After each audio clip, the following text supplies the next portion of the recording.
This NFL Round 2 prop bets and NBA playoff best bets edition of the Sports Gambling Podcast is brought to you by Underdog Fantasy. Play their fantasy pick'em for a chance to win 100x in NBA, golf, MLB, MMA, NHL, and more. Sign up today at UnderdogFantasy.com using promo code SGPN to get a 100% deposit match. What's up, guys? This is Carson Steele. You're listening to SGPN. Let it ride.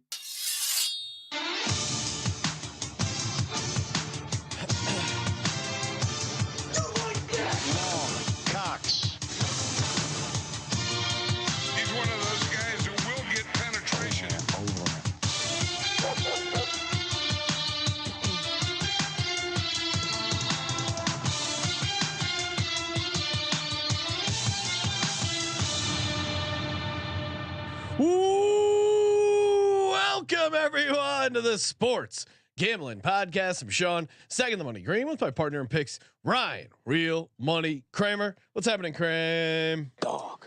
It kind of looks like you have one of those like night things that they would wrap over their horse over your head when you're ISO'd. It looks like you just have an SGPN. I don't know, horse cloth. What do you call those things? I don't know. You're the horse expert, Ryan. I'm not a horse expert. Okay. I'm a digital horse expert. Oh, digital. Yeah. You don't know anything about analog. No horses. erections in that game. Yes. No longer did not take home the most accurate mock drafter title. How you feeling? I feel good. I mean, Feel like a loser? No, because I beat you. But so that felt good.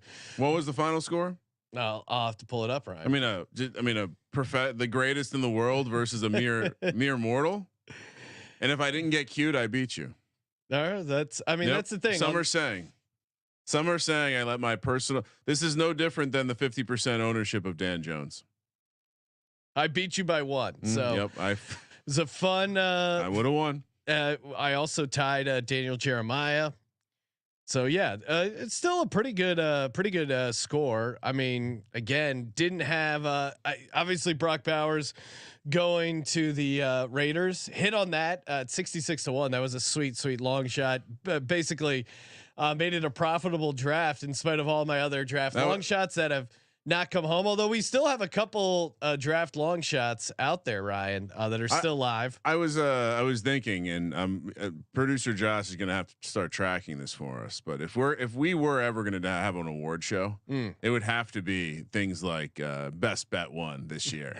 So Kyle Juszczyk happened this year. We now have the Raiders tight end. Add that to 66-1. So we're accumulating some fun banks. I'm just mad I didn't have more on it, but it's still at 66-1. Made it a nice, check the old account. Very nice to see those numbers. I do also have an announcement. I never shared this with anyone, but it turns out that this totem's name the entire time was named Malik. So I want everyone to welcome Malik to the family. Neighbors. No, just Malik. Oh, okay, Malik. But he is in the neighborhood. So coincidence? I think not. Ryan's drinking that Malik Kool-Aid. Jake, I'm sure, is already thinking up fun, Mr. Rogers, Malik neighbor T-shirt idea. Got to lean into the neighborhood idea. I can't figure out what it is, and then maybe there's a gun involved, like a little Easter egg. Oh well, there certainly is. If you know Malik neighbors, you don't want to go to the side of his neighborhood, Ryan. Well, no, absolutely not. He learned from that mistake, and he's actually moved forward. Love his competitiveness, love his drive. Watched a lot of highlights, Sean. I will say, I'm not scared to watch. Look across the aisle. Quinion Mitchell, good player. I don't know if you've already watched the multiple highlights of him shutting down Ricky Pearsall in the Senior Bowl. Those were fun, making him look stupid.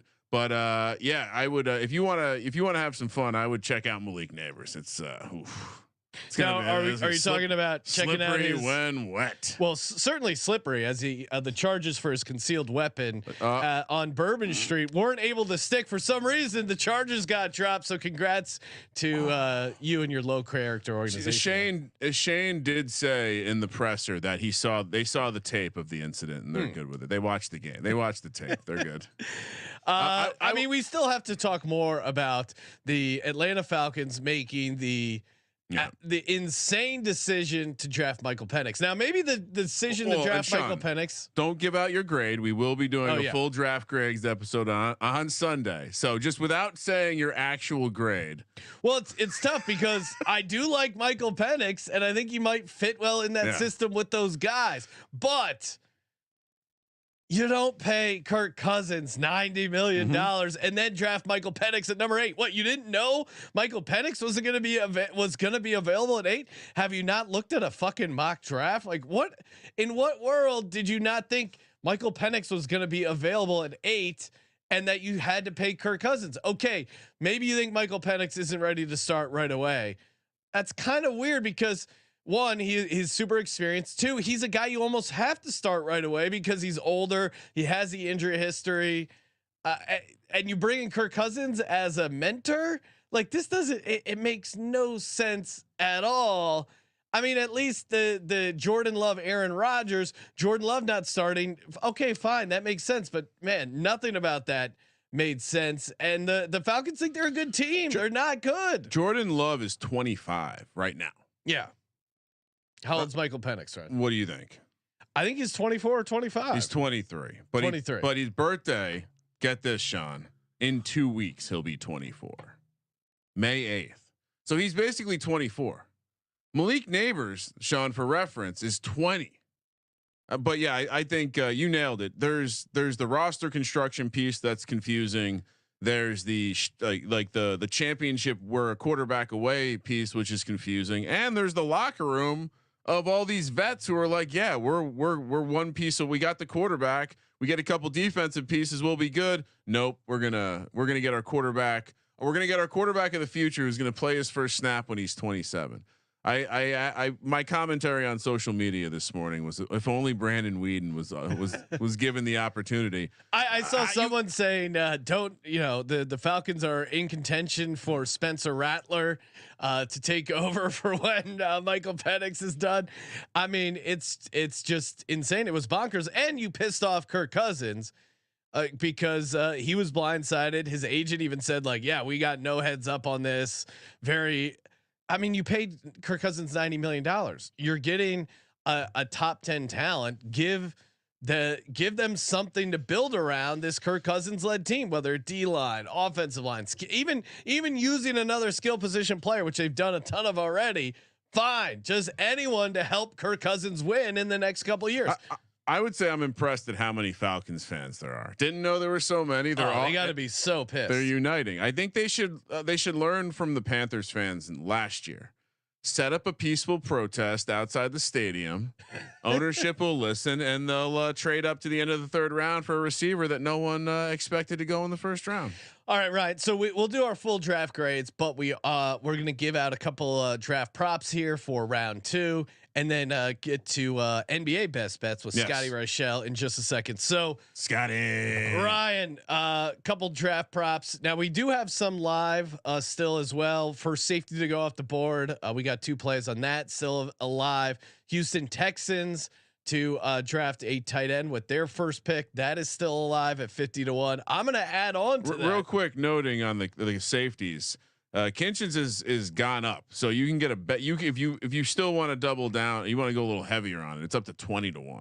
I think we loaded up on 16-1. So, yeah. So certainly safety market wide open. And again, the long shot stuff is where things get interesting, especially in the 2nd round. Like, who knows? I will also take Houston Texans first pick linebacker at 10-1. I think there's interest in this linebacker, Edgerrin Cooper, who they brought in. He's a local kid. I think he could fit that Texans defense. And again, they did a lot of stuff for the offense in the off season. Linebacker for D'Amico Ryans, to me, is not crazy at all. Texans don't pick for a while. A lot of things could happen, but 10-1, I'm going to take that as well. So I'll have a small play on linebacker and tight end to go first for the Houston Texans. So he is -120 to be the first linebacker. Really? Because I got it. I'm going to give it out at +150. So shop around, right? Oh, interesting. No, I don't have it. I'm bringing it more for reference on. So I do also like Edgerrin Cooper to be the first linebacker at +150, but I also like Texans first pick linebacker at 10-1 maybe hit both, maybe only hit one. But yeah, I do see them being interested in him. Yeah. So also worth re-referencing the running backs. Trey Benson still sitting at, you can find 280 out there. I know the Jerry Jones almost gave up where Jonathan Brooks is on their draft board, got people excited. Seems like it created a little steam on Benson, who's now minus 150 or steeper. But it also caused Marshawn Lloyd to have some crazy price variance, seeing as low as 420, as high as 10-1. Yeah. I think there's absolutely, when I saw the price come down, I thought it made sense, and I still don't think we know who the first guy off the board is. So yeah, running that back as well. I got a couple fresh ones. Spencer Rattler to be drafted in the second round is plus 180. I just watched 6 quarterbacks go in the top 12 picks. Yeah. And I think plenty of scouts who I feel like are sound and have a good process feel like Spencer Rattler should be in the top 6, which tells me he's going to come off the board soon. I also think most people think there's a decent drop from Spencer Rattler to Michael Pratt from Tulane.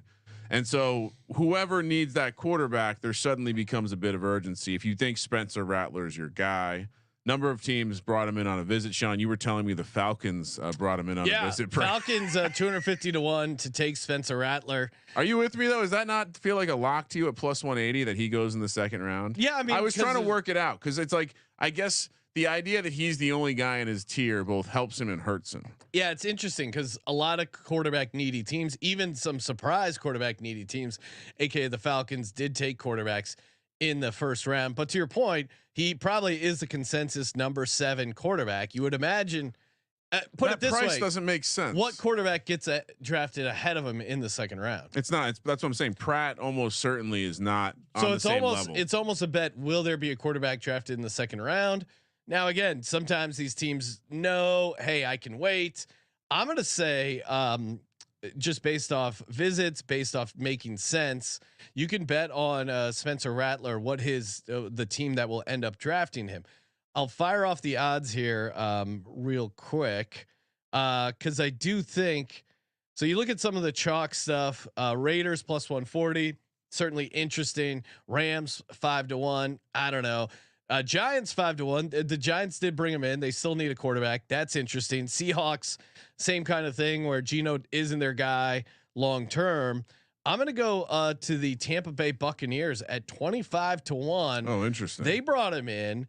I could see him. Kyle Trask era over. Yeah, well, I don't think they're locked into Trask very much. That's kind of a joke, but you know. No, but I'm saying like I don't.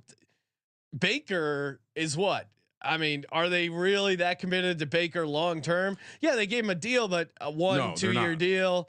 Spencer Rattler, Baker Mayfield, what a dynamic quarterback. I would say at this point, if you see a quarterback get signed for 4 years or less, that's a bridge contract. That's probably really a 2-year contract, right? 100%. So those teams are still able to add a quarterback.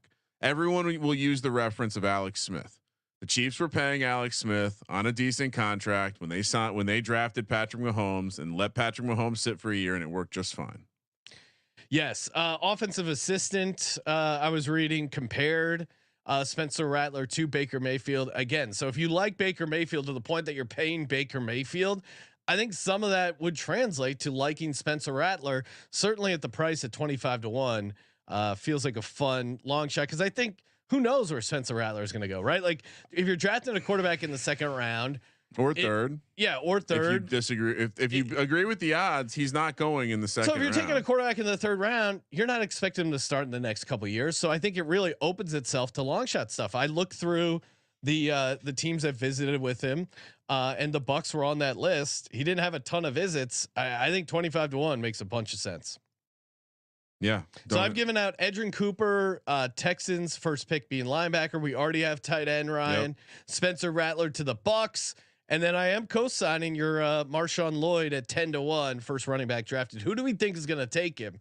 Now, certainly the Cowboys being the Cowboys and taking Brooks early would blow this up, but I don't think it's that certain that you would lay juice for it. I do think that part of what our bet requires is the running backs to fall. Now I don't. Yeah. When did the Cowboys pick? The Cowboys pick at 56. So you kind of have to draw a line there. That's the point at which do we think a running back could go ahead of them, and if so, which teams potentially? I know the Giants like both of those players that I mentioned. I don't think they're going to take one. I kind of don't think it's going to be before Dallas. I don't think it's a lock. Dallas likes Brooks the most. They've said way too much publicly about Brooks for me to believe it. They've been a very buttoned up organization around the draft of late, and they've actually been pretty good at drafting of late. I'm slightly worried. I don't think they're going to pull a donkey. I'm slightly worried the Chargers go running back and take Corum way early. His total is 83.5. So Corum? Yeah. So maybe they take him in the third round. Yeah, which is mid third round. So all right. Any other draft props you want to give out, Ryan, for day 2 here? No, I think I mean yeah, no, I think I'm good. I mean most of the stuff I texted so many people who asked me what should I bet on, the running back and safety props, where it's, and even the Houston tight end prop, where it's like all still alive. And remind you can still bet into the second tight end market. It's fluctuated. Sanders is now basically the favorite at +180. Yeah, we got it at what, 3-1? You still like that? Yeah. I mean, I like it at our price. Wow. Hashtag sharp. We're sharps. All right, switching gears here. Going to talk NBA in just a second. Of course, Underdog Fantasy, perfect place to get over. Get on some higher, lower Underdog Fantasy Pick'em. So fun. I mean, they really have some amazing markets, especially for NBA. I mean, first quarter points. Obviously assists, rebounds. They have so many markets to play fantasy pick'em, higher, lower. They got the spicy ones. If you really tried to put together a spicy meatball, one of those 100-to-1 tickets, those are super fun. Underdogfantasy.com, promo code SGPN. Get the 100% deposit match up to $100. If you haven't signed up already, what are you waiting for? Underdog Fantasy. Joining us on the line, you know him from the NBA Gambling Podcast and the Tennis Gambling Podcast, Mr. Scott Reichel. Scott, looks like you got a haircut, huh? Looking sharp. Yeah, thanks. It's a little bit warmer outside, so I didn't need the beard anymore.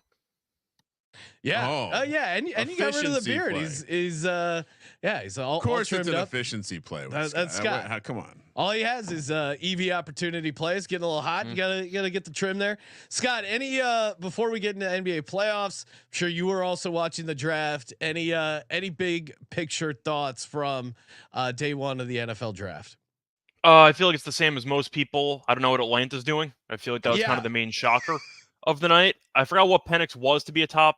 I think he was 17-1 to be a top 10 pick, and he was 85-1 to go to Atlanta, or like to be the 8th overall pick. I don't get it.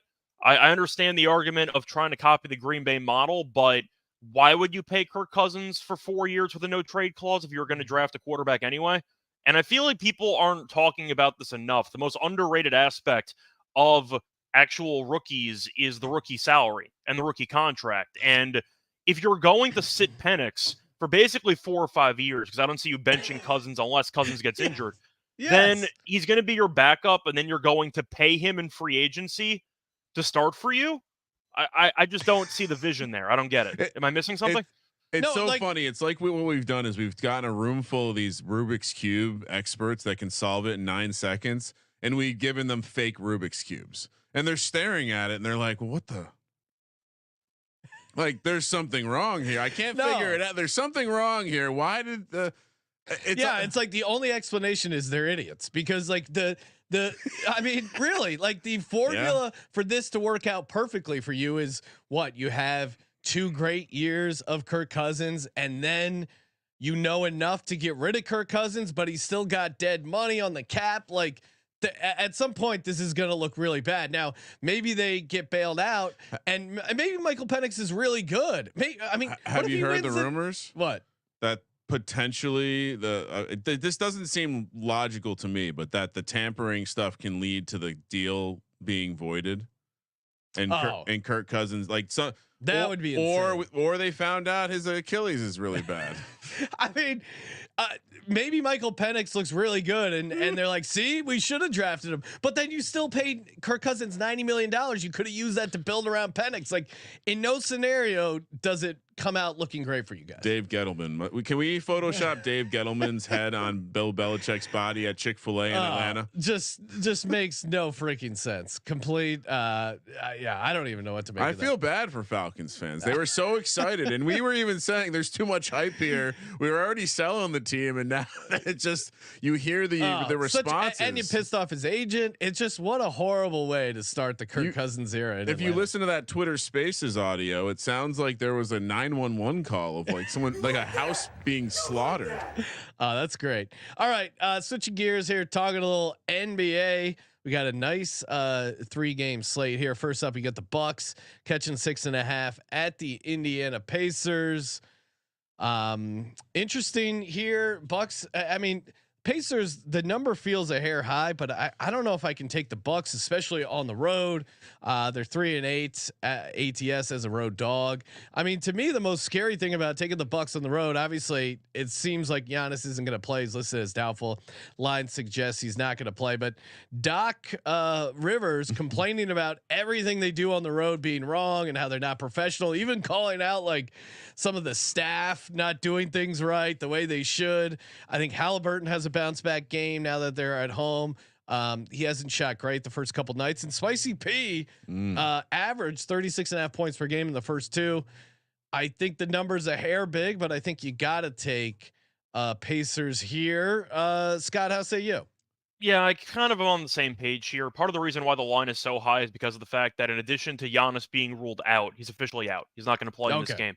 Is Middleton, who also got injured, and now he's questionable for the game. So I'm not sure how long Middleton's going to play for, or if he's going to play at all, but he hurt his ankle, and I believe he skipped shoot around. So the point is that could be a reason why Milwaukee looked very old in game 2. Indiana made some adjustments. They played a lot more up tempo, and they were even full court pressing in that fourth quarter. And Milwaukee had a hard time with it. They had a hard time even crossing half quarters, getting into their sets late.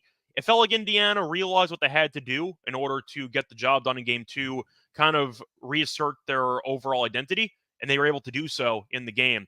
The problem I have with Milwaukee is that, assuming Middleton's banged up and with Giannis being out, I'm not sure how many great scoring options they actually have on this team when you go through the depth, because Lillard's been great in the first half of these games, completely no-showed after halftime in both these games. Middleton is banged up.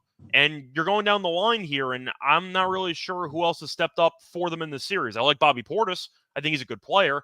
I don't know how many points you can consistently expect from Bobby Portis.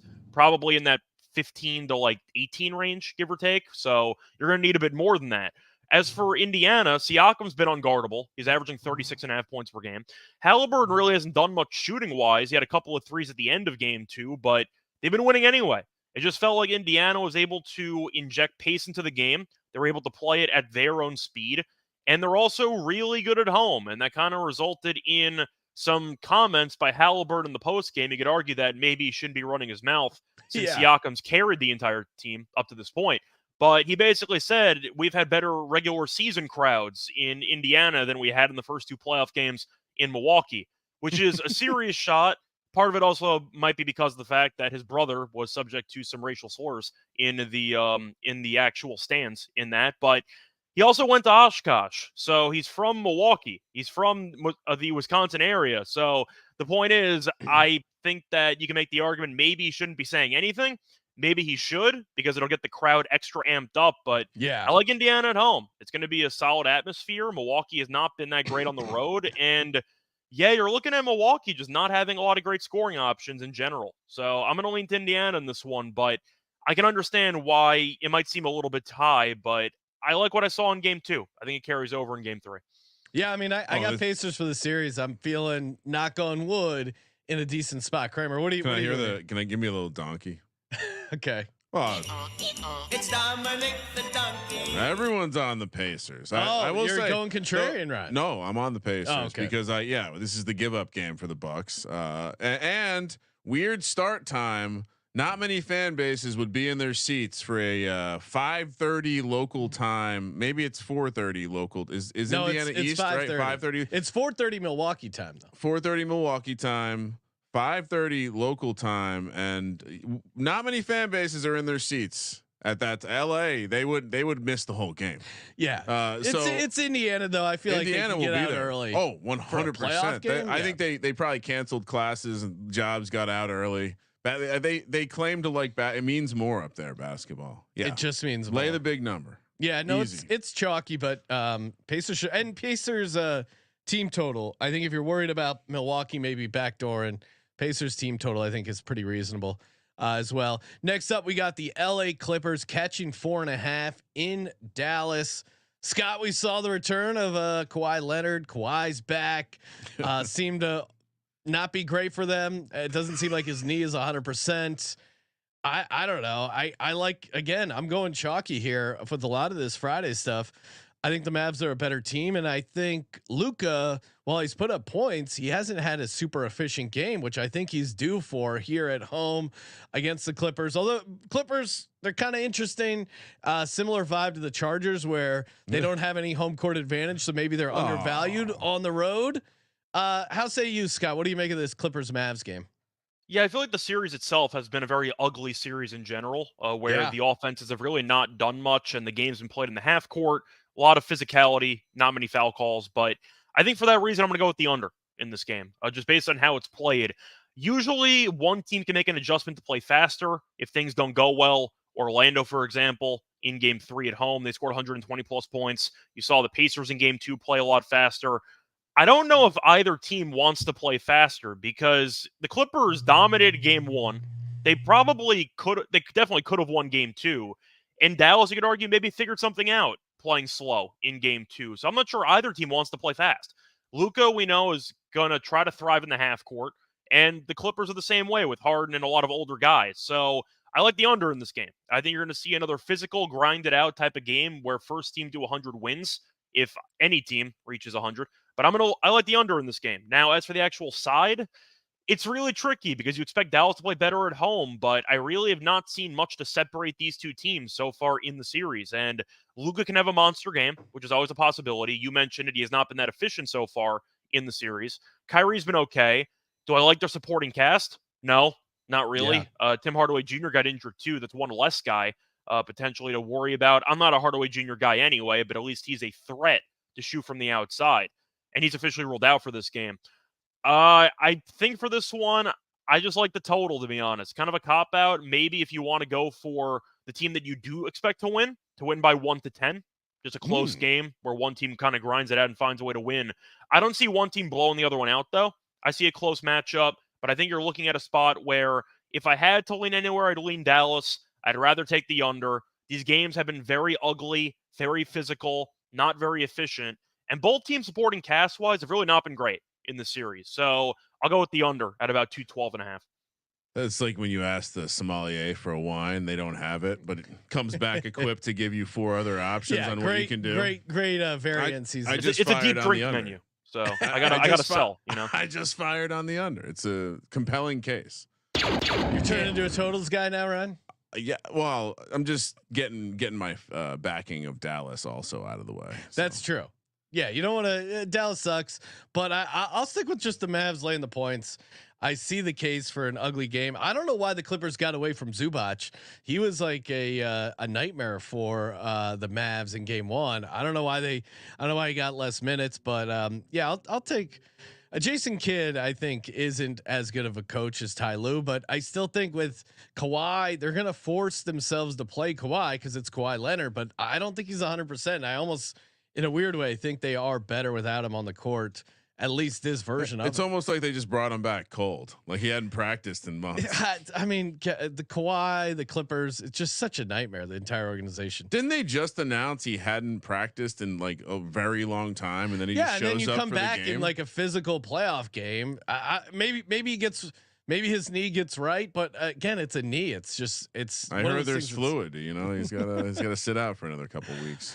Minnesota Timberwolves head down to Phoenix here, catching 5 points in Phoenix. Of course, they're off to a 2-0 start. You have a desperate Suns team at home, but then you got a young T-Wolves team, maybe feeling a little fat and happy. Suns were in that game, the second one at least. They were up like middle, late third quarter, kind of blew the game. Durant, Booker haven't done much offensively. I mean, Booker led the team in points in game 2 with only 20.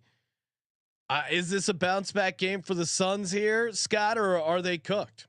Yeah, I kind of hate this damn team. I know I gave them out initially to win the series, but it was mostly because I didn't trust either team. Yeah. Phoenix have been low on all year in general, and I just thought that they were a bad matchup for Minnesota to deal with. So it's kind of a matchup handicap, which has aged horribly, but we'll see what happens. Technically, Suns and 6 still alive, so stay tuned. Yes. Might not last that much longer. I think I'm going to go with Suns first half in this game. They're one of the worst fourth quarter teams in the entire league, so I really don't want to back them for an entire 48 minutes. They have been really bad closing games, which is insane to think about with Booker and with Beal and with Durant on the same roster that they can't close games. I'll give me the first half. It's kind of a well-known trend. Teams down 2-0 returning home tend to do very well in the first half. Yes, the odds makers have kind of accounted for it recently, but it went 2-1 yesterday. But I do think Phoenix has to show some urgency if they're going to even have a shot at this. I don't see Phoenix coming from behind. I think you're looking at a team that's been known to kind of quit when things don't go well. We saw them get blown out on their home floor in back-to-back playoffs. Not a good look for them, but I think for the first 24 minutes, they'll come out, they'll be firing, and I think they'll look sharper. Role players might play better at home. You hear that saying all the time. Give me the Suns first half, though, around -2.5. I just think if they're going to make this game interesting, they're going to have to come out first 24, pedal to the metal, and then after that, if they choke, not my problem. I'd rather worry about them in the first 24 minutes. Once again, love the angle here. I like it too. It just dawned on me. Yeah. Is Kevin Durant? Well, he's surrounded by losers. He's just a loser, right? He's only won with winners. Yeah, I mean, he's lost everywhere else. He doesn't have the best energy or body language, I would say, as a guy who's won a decent amount of games. But yeah, this team is trash. I will say, as zooming in right to the playoffs and feeling like optimistic about the Suns based on a couple games at the end of the season, they are shit. Yeah, there is no heart, no dog on that court. Kevin Durant is a pussy.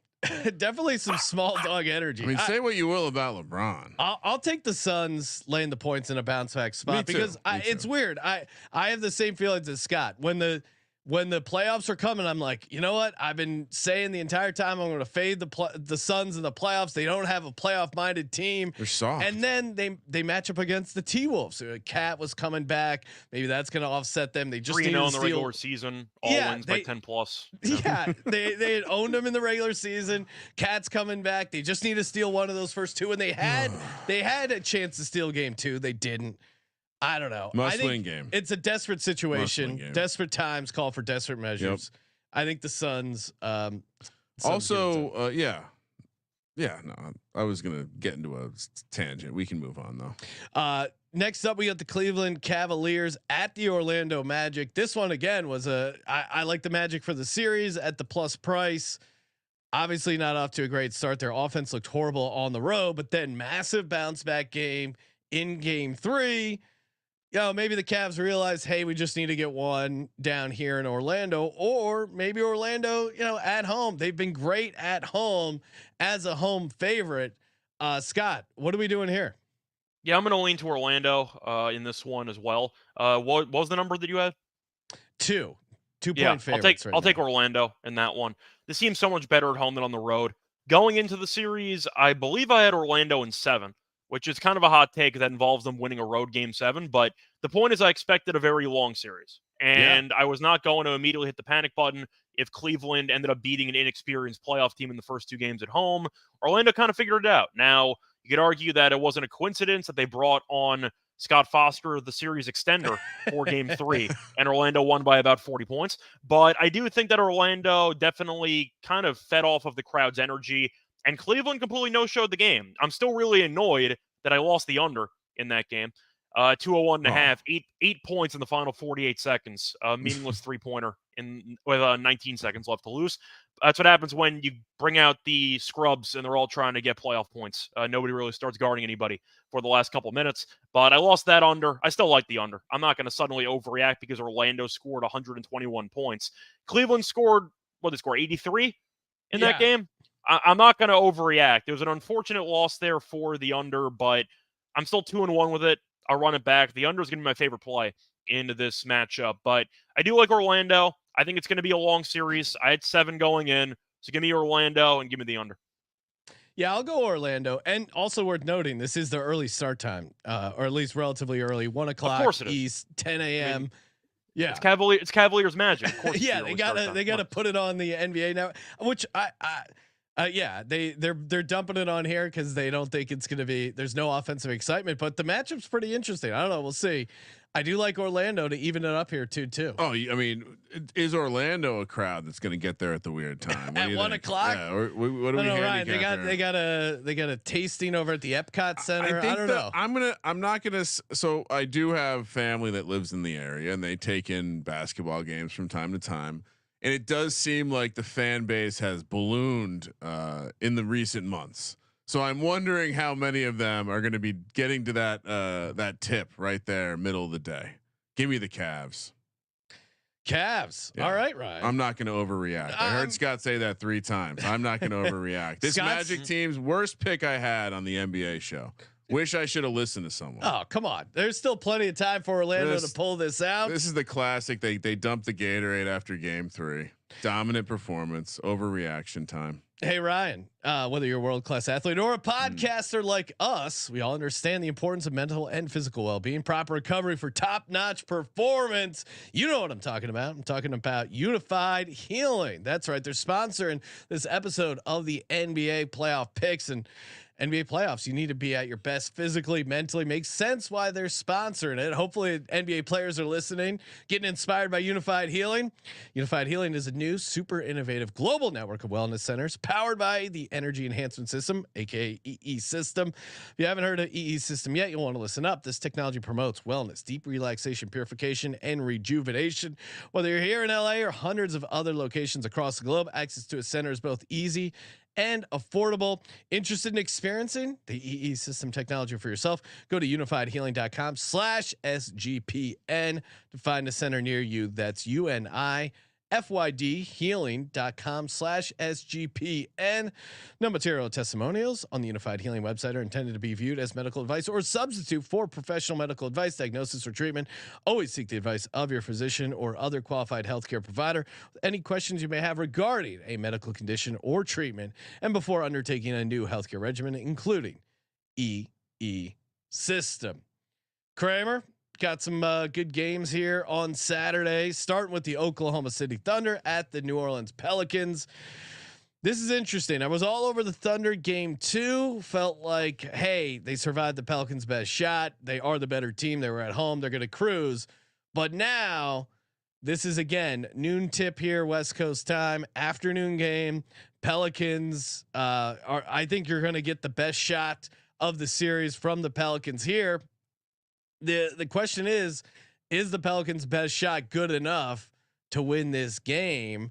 Brandon Ingram hasn't looked great here first couple of games, but the Thunder, inexperienced, don't have a lot of playoff experience. I could see them maybe feeling themselves a little bit here. I'm kind of intrigued by the Pelicans, but Scott, what are you doing? Yeah, I think I'm going to lean to OKC in this one. If you want New Orleans, maybe the first half, but the problem I run into with this New Orleans team is kind of twofold. One, I don't like their star players. With Zion being injured, I've never been a McCollum guy. I've never been an Ingram guy, and Ingram's been abysmal in the series. Dort's had him in the torture chamber, and he's really not been very good. But you're looking at the other issue I have with this team. I think the Pelicans are a dumb basketball team. I just think that they make a lot of self-inflicted mistakes, and they turn the ball over a bunch. The overall sets aren't that great. Defensively, they were terrible in game 2. They couldn't stop anybody. They switched to a zone midway through that game, which worked for a little while. And then, of course, Oklahoma City, an NBA team, figured it out, and they were able to blow the game open again. I don't know what the Pelicans actually do well at. They're a good rebounding team for this matchup, but Valanciunas can't guard anybody on the perimeter, and Larry Nance Jr. is not a great offensive player by any means. So their big men are flawed. So that's the one area they can dominate in. They won game 1 because it was very ugly, and Oklahoma City shot the ball terribly. But Oklahoma City is a pretty solid outside shooting team. They have the best player on the floor by a mile. They have probably the second best player on the floor too, because Chet's been incredible in this series as well. I don't know what there really is to like about New Orleans. You're looking at a weird start time, so I'm not sure if the crowd's going to be fully into it or not. The draft was, yesterday, first round. Are they back to the Saints fandom? Is it a basketball town still? I don't know. The point is, I think you're looking at a spot where the Thunder are the better team, obviously. It's a 1 versus an 8. If Zion was playing, I would definitely think New Orleans had a better chance at winning a couple of games in the series. But watching the Pelicans play, I just don't like what I see from this team. It doesn't seem like they are able to play a full 48 minutes. They make a lot of dumb mistakes, both offensively and defensively. If the game's close, give me Shea over Ingram and McCollum. So I'll go with Oklahoma City. Ingram also Kramer. very soft, very, very soft. And I've said this repeatedly. I'm shocked at how much Chet Holmgren has turned into like a fucking He's useful got NBA player too. Yeah. What do you call him again? What do you call him? Sean Bradley? Sean Bradley 2.0? No, I didn't. But I'll take credit for that. That's a good line. I thought he was gonna be Sean Bradley 2.0, but man, he's got some fire in him. Yeah, this is Scott nailed my handicap, which is the this early start time. Not this is not Indiana we're talking about. I'll say I hear what you guys are saying. I think the early start time does help the Pelicans. Imagine this: you're the Thunder. You have some young stars. Oh, hey, it's a Friday night. We can go out on Bourbon Street. No, have a couple of those Hurricanes. Next thing you know, insane hangover. Not Chet. He's locked in. Chet SGA. I think the Pelicans. You saw that commercial. I think they pull one game out of their ass, and it's this game. So I actually am taking the Pelicans. I also heard Scott say something useful. Anyone who plays rec basketball in an organized setting knows the second you have to switch to the zone, you're fucked. So it's usually not a great sign. Yeah. Last game of the Saturday slate, the Celtics laying 9 against the Miami Heat. This was an interesting conversation in our Slack because when the Heat came out 18-1 for the series, I immediately fired on it just because I hate the Celtics and I thought it was fun. And then Scott came in. He's like, "Yeah, you shouldn't bet it because if they lose game 1, it's going to be a crazy price, and you're better off holding off." And I didn't listen to that. I bet it 18-1, but then when the price came out and it was 60-1, I bet it again a little bit just because I thought it's the Miami Heat against the Celtics. They seem to just ugly these series up and they seem to hang around. They got the outright win game 2. Now there's a couple different ways you can see this, right? Like Miami is not good at home ATS. They just haven't been good at home in the regular season, but clearly they have another gear that they switch to in the playoffs. I'm taking the Heat and the 9 points. I understand why, the shooting regression, both Miami Heat setting a franchise record or NBA record for play, or I think it was franchise 23 made threes for the Heat's not going to continue, but I still think they can make this game close enough. And I think there's going to be incredible pressure on the Celtics. I don't mind Celtics first quarter, first half. Because that's when they've been good, but I think late the Celtics might tighten up. Kristaps Porzingis is probably not used to playing in the Boston media whirlwind. That's probably just been crushing him these past couple days. And again, why hasn't Tatum won an NBA ring? There's a little small dog in him. We haven't seen him flip the gear. Now maybe they just shoot lights out and it doesn't matter. That certainly is something that the Celtics have done a bunch this season and won, but I don't know, man. I'm definitely taking Heat and 9 points. Scott, how say you? Well, I'm going to start off with the 3-point shooting in game 2 because you could argue regression is due. And I know Missoula claimed that a lot of the defense was, solid in general. No, it wasn't. I don't know what game you were watching. Miami was wide open on like 80% of those threes. Defense was horrible the entire game. So again, Missoula maybe didn't want to throw his guys under the bus, but you could be somewhat honest and criticize your 3-point defense. I don't know what protecting, and maybe because you mentioned that you think Boston's soft too. Maybe he doesn't want to hurt their feelings. He wants to keep them engaged. But I just thought it was a dismal quote. It was an awful quote. I thought a lot of the looks were moderately to heavily contested. Are we watching the same game? I thought Miami was wide open on like all these 3-pointers. So you can argue that maybe involved some shooting luck, but I think the quality of shots were just there. Truth is, this series is really tough to predict because every single time you look at the actual rosters and you look at all the breakdowns, it's always going to favor Boston. Except Miami has some like devil chaos magic and they find ways to win games. Like I don't really know how to fully analyze this Boston team because they should win all these games. The fact that they lost a home game is embarrassing by double digits to a Tyler Hero-led Heat team. But we saw this last year. Like, Yeah. Mazzulla was a bad coach. The Celtics are soft. I don't know what you want from me in this series. I guess I'm leaning Miami. But it's really tough for me to get down on anything money-related for these games because I don't know what to expect. If Boston chooses to show up and they look sharp, you get the same outcome as game one. If they don't and they once again overlook their opponent or just get outcoached dramatically, they're going to lose to anybody. And we saw that when they lost back-to-back games to the Hawks and they blew a 30-plus point lead in the middle of the regular season. So I guess I'm going to lean to Miami just because they're getting 9.5. It feels a bit disrespectful. If Boston wins by a lot, would I be shocked? No. But I think Boston is a team that I don't trust. If I don't really trust either team, I'd rather get the points. So I'll lean to Miami to keep it close. I might lean to the under, though, if you are expecting regression or just better defense from Boston into this matchup, then I think that does result in a lower scoring game. So I'll go with the under, but I am going to lean to Miami. Jaime Jaquez has been a fun for the Heat, especially with Butler out. He's been getting more minutes. Very fun rookie. I really love his game, and it's just fun to see the Celtics lose. So last year when the Heat came out and stepped on their throat in Boston, winning both games, they came home.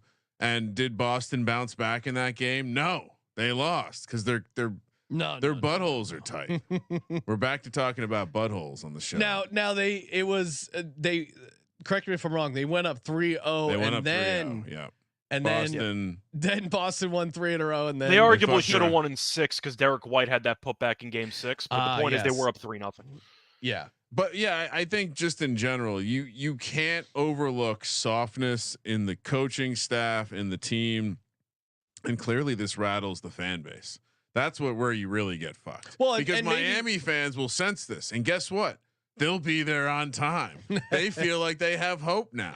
They're like it's happening. They're again. not well, and they probably won't leave early because there's been so many comebacks. It won't be like the NBA Finals where they're trying to. That's an all-time. You can't take your town seriously sports moment when they're trying to come back to the finals game. Let us back in. You can't get locked out. Let us back in. I like the under too. That's fun. Yeah. So under and the Heat plus the points. This is certainly, I was going to say maybe something you want to bet live if they get down, but I don't even know. It might not be that. This could be a bloodbath. Well, it might not be that advantageous because the fact that they're 9-point dogs, you're probably not going to get a great price until they get down like serious money, and then maybe the game's out of hand. But I mean, I just don't know where this Boston playoff confidence is coming from. I'm super skeptical of them still. What was the number though? They're like 13-13 in their last 26 home playoff games, or like something absurd.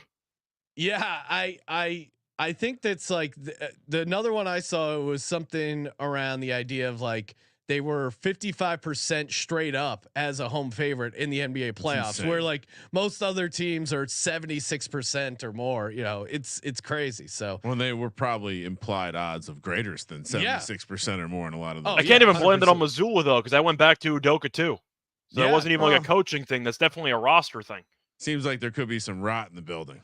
Yep. You know what it is? It's this entitled New England sports fan. It's like they just think they're gonna win, and it's fuck a baby fucking wheel, man. We're back to before the pink Boston Red Sox hats of. You love the Patriots? Well, you got to support Drake May now. Yep. So we'll see. What's your take on the quarterback situation? Who do you think Drake May is going to work in New England, Scott? I don't know if he's ready in his first year. The truth is, a lot of quarterback struggles or even successes in the NFL depend on the actual environment you're in and how well the team is set up around you. New England's got nothing offensively. There is a terrible offense in general. So people have also kind of been critical of Kraft recently for being cheap. And when he does spend money, he invests in a bunch of tight ends and he overpays for like Devontae Parker and company. Like I don't really know what New England's spending spree was like comical. It's maybe like, it wasn't Belichick. Yeah, it's like Nelson Aguilar. Like they spent a ton of money. They brought in Juju. It's like I don't really know what they do to help young quarterbacks succeed. So I'm not that high on Drake May. Maybe I'm also biased because the only North Carolina quarterback out of recent memory was Trubisky, and he turned out to be an all-time bust. But I think you're looking at a spot where I think May's talented, I think he's going to get his ass kicked in New England. It's not the same exact thing as Bryce Young, who had no chance in Carolina anyway. But if New England's not going to surround him with anybody, and they're probably going to play him his first year, unless you use Brissett for the first year and you let May sit, that means Brissett's probably sitting for what, a month and a half before the fan base riots and you get May in there. Yeah, it's probably not going to go well. I think they're going to force May to play, reason. and I think it's going to be a problem because the rest of the division's good. You might be low on the Jets, but that defense is still good. Miami, and I know Buffalo's going to take a step back, but New England's clearly the worst team in that division by a wide margin. They might win 4 games. They're going to be really, really bad. I think May's going to get killed if he plays his first season.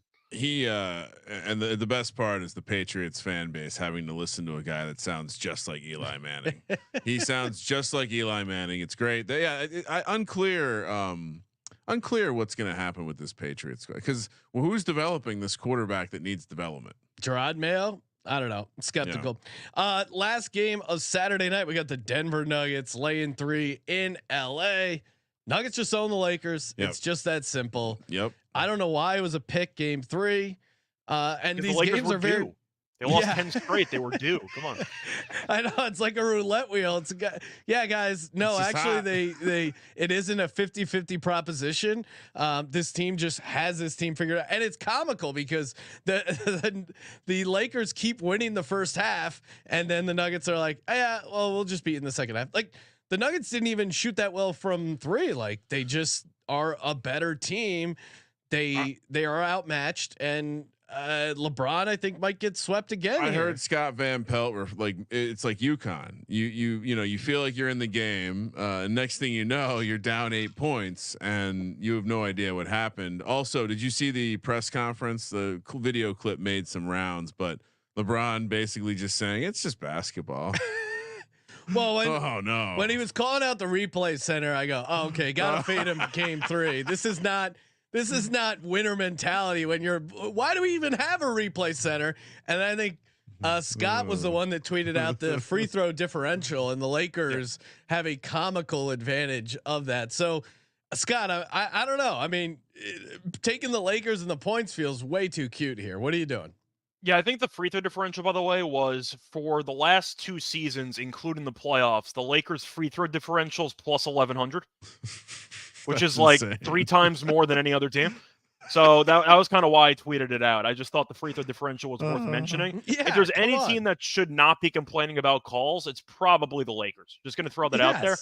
For the sake of this matchup, the question is, do you think the Lakers actually show up for a half again, or do they roll over? Because I feel like the cute play is the Lakers first half again.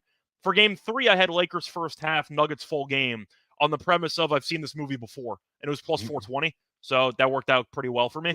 The point is, though, for the sake of the matchup, we saw the same thing happen last year. It was 3-0, and then LeBron went nuts in the first half, and they lost the game anyway in the exact same script. They were up at halftime, and they fell apart. I think I just got to lean Denver in this one. There was a lot of quit in the final 3 minutes of that game in game 3. Yes. And D'Lo is sitting on the sidelines and nowhere near the huddle, and he had 0 points. Why the hell are you, of all people, not sitting with the team? Yeah. Like, I don't know. Like, you're one of the reasons why they lost. I don't know why you're pouting on the side. You sucked yesterday. You had 0 points. You pulled a Klay Thompson. Like, I don't know what you want me to tell you.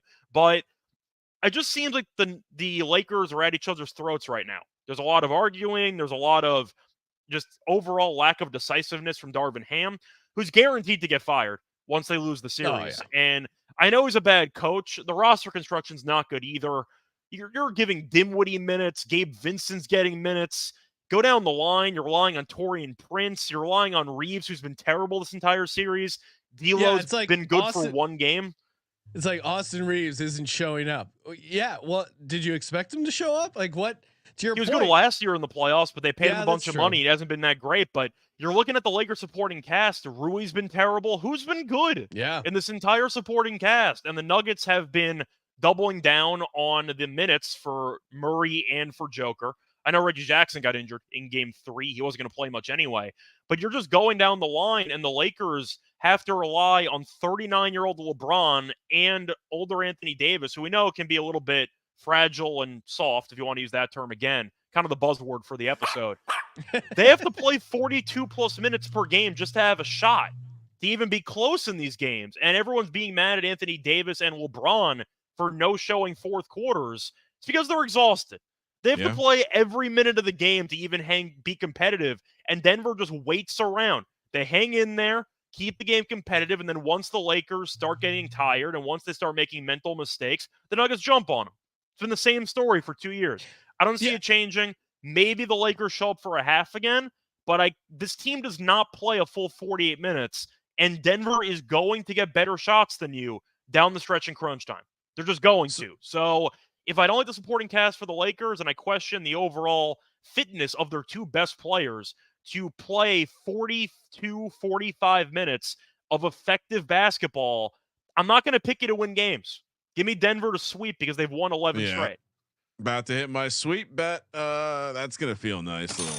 That's like a 15-point dog on a Sunday, Sean. Minutes played in the playoffs. Josh Hart 133, Maxey 129, Davis 126, Brunson 125, LeBron 121, that's and crazy. Joker 120. I mean, I will say it must piss people off that Joker, looking completely not in shape, is able to just play. It's not easy to play this many minutes in a basketball game. No, and he's a big guy who always stays healthy. And again, like his shots and like what he does, it just looks unconventional. Like so. Yeah, unorthodox is a great word for it, because so many times he puts up a shot and you're like, that's not going in, and then you're like, oh wait, it's gonna go in. He's the YMCA wiggle, Yeah, coming back to effort, like Aaron Gordon getting 15 rebounds. Some of that is on the Lakers not boxing out Aaron Gordon. He had so many easy buckets under the basket too that they took.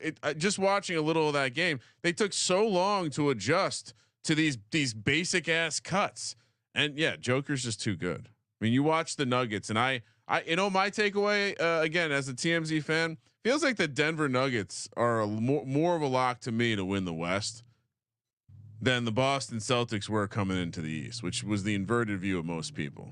Michael Porter getting 10 rebounds. Some of that is on the Lakers. Great squad though, full team effort. That's why we like Denver. No, they're just a well-balanced team. I mean, the argument is maybe they're slightly thin, but as long as Murray's healthy, they want to rest for think about Joker, his pumping up his team about, hey guys, you want to not play for a little bit? Let's get a week off.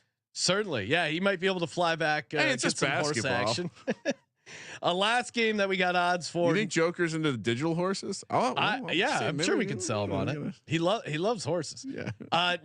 And minions, horses and minions. Love that. Him looking like Gru is pretty funny.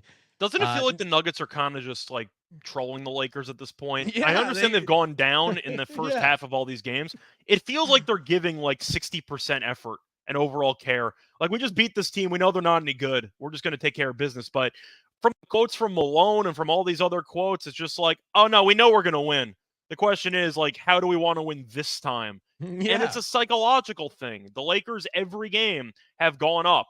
And when a run starts to happen, maybe late second quarter, early third quarter, it has to snowball mentally for the Lakers, because, I mean, the Nuggets are just their boogeyman. They just can't beat them.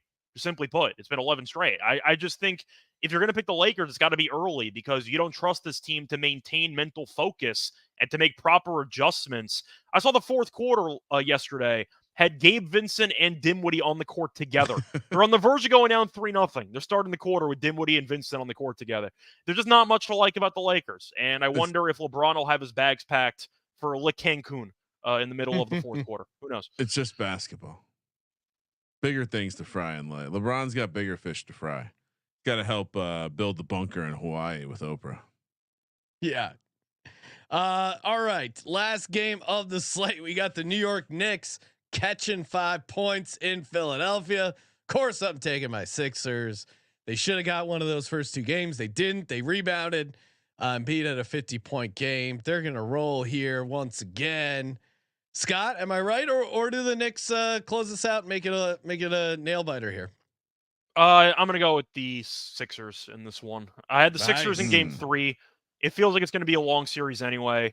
Embiid probably should have been ejected. No offense after what happened there, because Robinson's in a boot. Robinson's in a boot now, and he can't move, so he's probably going to miss the rest of the series. Now the Knicks don't have much front court. Wait, hold on. He's not getting suspended for that? I don't think so. Wow. Don't attack a victim of Bell You palsy. can't suspend him. He has Bell's palsy. Come on, how are you supposed to suspend the guy? I don't know. It's clear. I mean, but I don't even know what that is, but it just shows he clearly wasn't playing basketball at that point. That's crazy. Nah, do you mean the dirty plays, or do you mean him flopping on the floor for 21 free throws? Which part are you complaining about? I mean, for the non-basketball? The flopping is bad, but once you've already flopped, and then you're gonna try to like twist some guy's ankle down like an MMA fighter. Yeah, come on. Leg locks aren't legal in the octagon. You know, hey, it's physical. It's playoff basketball, right? To be fair, Embiid didn't hear a tap, so he kind of just held on to it. Yeah, of all people, maybe to not go out of their way to hurt someone. If I'm just getting whoever 15th man on the off the bench. I'm sending him in for 1 minute. Well, you get these right at the side of his knee. Slice that ACL. You get these fucking bead chants going. Maybe the guy's gonna get chirp back a little bit. I will. I you know what? I don't typically cheer when players get injured, but I will cheer when Embiid gets injured. Oh wow! I will stand rooting for injury. I will stand up and applaud. Real rooter of injuries, Kramer. Just Embiid. Oh, okay. Just That's Embiid. mean. Yep. I'm still going to lean to Philly though. Embiid at 50. Robinson's injured now. What's the Knicks move? You promote Jericho Sims and you start giving him some minutes. Like they don't have any front court depth. The problem is Hardenstein I like, but he got into foul trouble pretty early, and that's an issue when you're guarding Embiid because he's going to manipulate officiating. And if he gets into foul trouble, I don't think the Knicks have many great options besides him. Now, he had 50 points. He did whatever he wanted in that game. Maxey was okay, but the supporting cast stepped up. Cameron Payne especially was randomly really good. We had a Cameron Payne game, which nobody was expecting. Brunson was good too, though. He had 39 and 13, so they kind of showed up for the same game there. I'm going to lean Philly, though. This has the makings of a 7-game series. And I think that going into the series, I was going to lean to the home team to win every game. That's where we're at right now. I think it was 30-1. I didn't like the price, but that was kind of my main thought for the series script. I'm going to stick with it. Give me Philly to win game 4. I think they win this game by about 10. Kind of the same story as game 3. But the lack of front court depth for the Knicks is a serious problem because Robinson, despite being the backup, was giving them pretty good minutes off the bench, at least for energy and for rim protection. That's a massive loss. I think it's a big deal. I'm going to lean to Philly in this game. I am coaching every player. When we're rebounding, we're making sure to get all the way up under Embiid's shoes. We want to be right under the basket. Make sure when he lands, he might have a nice soft. Are you saying that you're going to sign Zaza Pachulia out of retirement? So whatever. Oh wow, that's a deep pull. I was a big Zaza guy back in my fantasy basketball days. Give me the points. Series starts Sunday. Kramer, I'm sorry. Sixers going to win. They're going to roll. Like Scott said, I mean, these are the two biggest TV markets. Embiid's going down. No, he built. Oh, he's going down like 15 times in this game. He's just going to get 20 free He throws. does. Yeah, So that's how it goes. He always falls down and then looks all creaky getting back up. And Sean, I want to ask you a question though about Embiid because even though you are rooting for the Sixers and it's good for your team, I'm assuming Embiid's one of those guys that you love to have on your team but hate to be against. Do you actually like him watching Embiid play basketball? No, he doesn't. I'm just curious. You can meet in the middle and say I enjoy winning, but do you actually enjoy watching him play basketball? I enjoy aspects of his game. I don't enjoy when he sits back at the 3-point line. I got to write that down. That's a great. I enjoy aspects of his game. Okay, cool. It's the answer is no, but with extra steps. Okay, cool. I do like his post play. I do think he settles for threes too much, and I don't like the constant falling down offensively and defensively, and trying to draw fouls sometimes, but.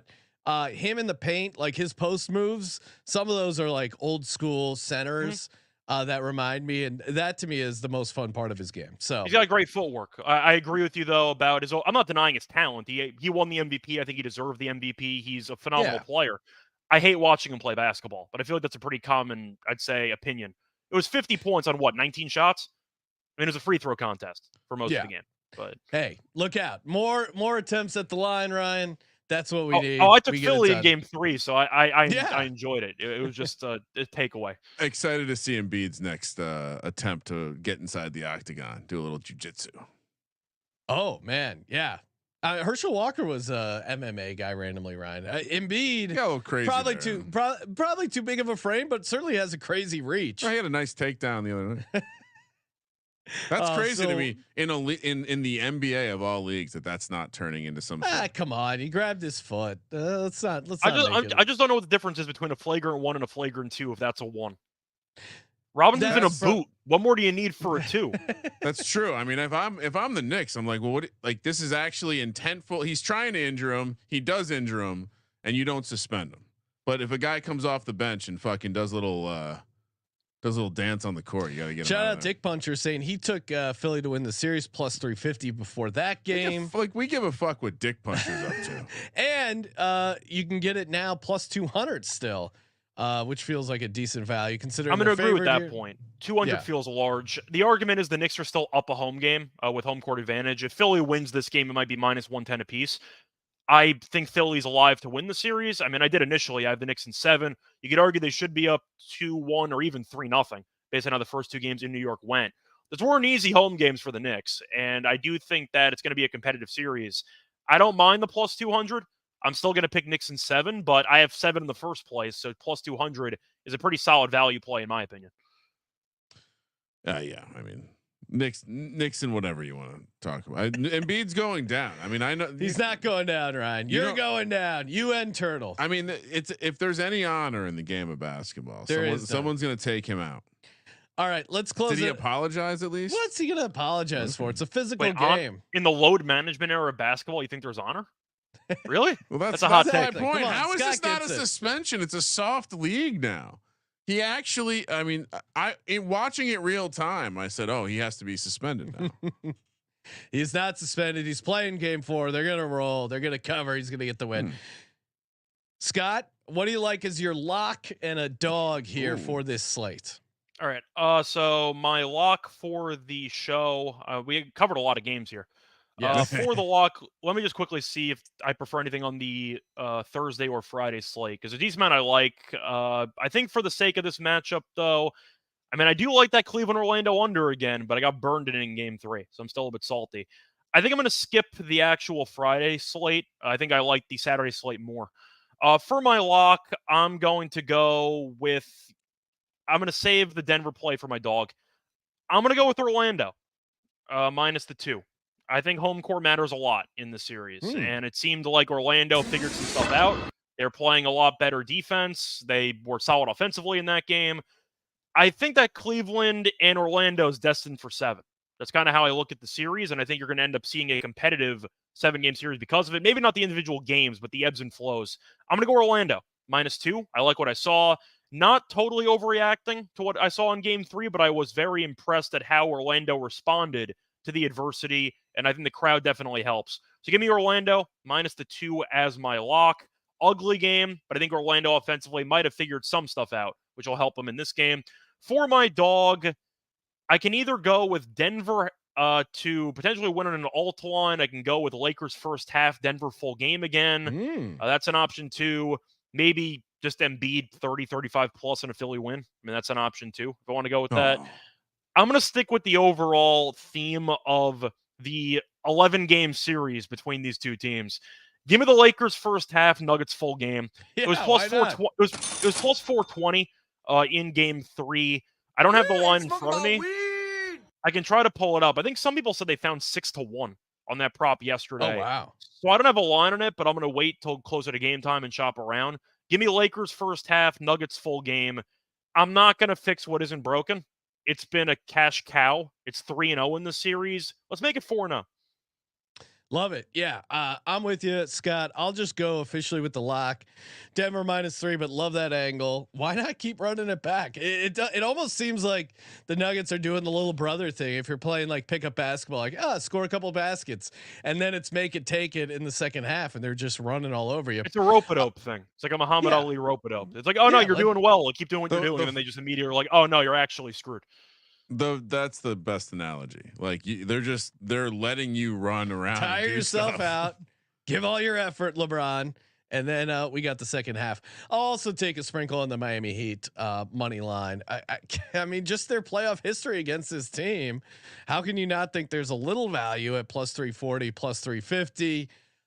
So yeah, Heat money line, Nuggets minus 3. Although you might be able to get like a 2.5 something there. So that's me, Kramer. What do you got? Lock and dog. Lock.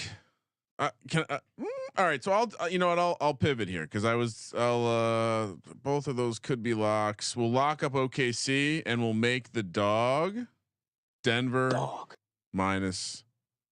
How far do I want to take this? 6.5. Denver minus 9.5 plus 2. No, Denver minus 11. Denver minus 12 plus 330. Yeah, you were going to bring back the alt threads. I like that in here. And maybe I even it's just basketball. Yeah, there it is. It's just basketball. Scott, thanks for calling in to the show. Make sure you check out Scott on the NBA Gambling Podcast, the MLB Gambling Podcast, and the Tennis Gambling Podcast. Scott, when is the next episode of the Tennis Gambling Podcast coming out? So I'm doing an episode per round for this event. So I had one last night, or technically this morning at like 2 a.m. So I'll be back again in about a day or so. I got baseball though in about 45 minutes. So I'll be doing the MLB show. So yeah, if you're watching live, youtube.com/sports gambling podcast, hop over, subscribe to Gambling Podcasts. You got Scott, you got Moonoff, you got Malcolm, fun Dylan. Rotation, Dylan, fun rotate. Lante gets in there, fun group of guys. Appreciate it as always, Scott. Thank you for participating in the Sports Gambling Podcast. For Sports Gambling Podcast, I'm Sean, second the money green. He's Ryan. I really can't believe Embiid's not being suspended. Kramer, let it ride.